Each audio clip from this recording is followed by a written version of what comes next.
the exercises with a bite wedge and tugs and things like that, and helping each other. And then when they get access to a decoy, they work on the things that only they can work on with a decoy, right? So there's a lot of these sorts of skills that we can use and develop. So I use them a lot for that as well.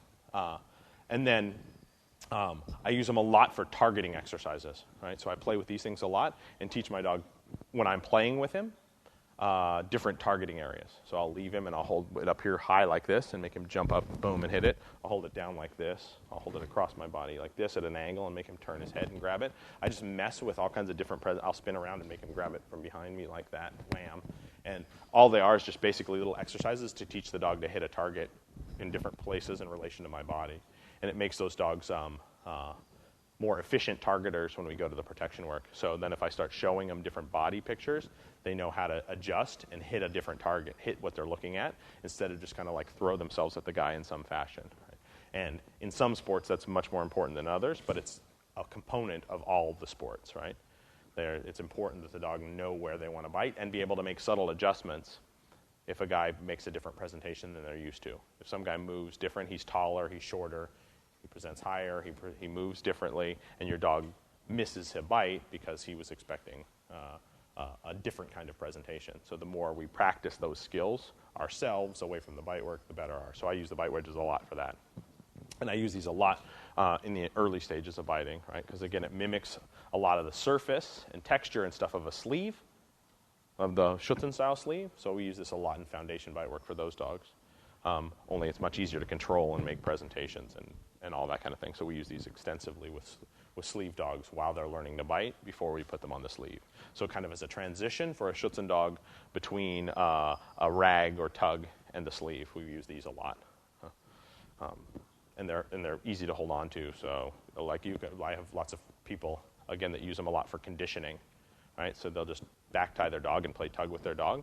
So I hook my dog up on a harness and I play tug with one of these things on there for 5 minutes, whatever, lots of tugging and stuff, and builds the dog's jaw strength and builds their endurance. And so it's basically a conditioning exercise, and they're great for that as well. And they tend to be soft enough that you don't have to really worry about hurting the dog's mouth either. Right? So if I do, so I could just tie them to a post and on a harness.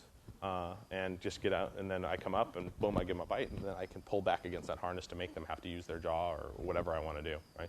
And again, it depends on how strongly the dog's biting and how much of that energy they supply themselves. That defines how much back pressure I use when I'm working with the dog, right?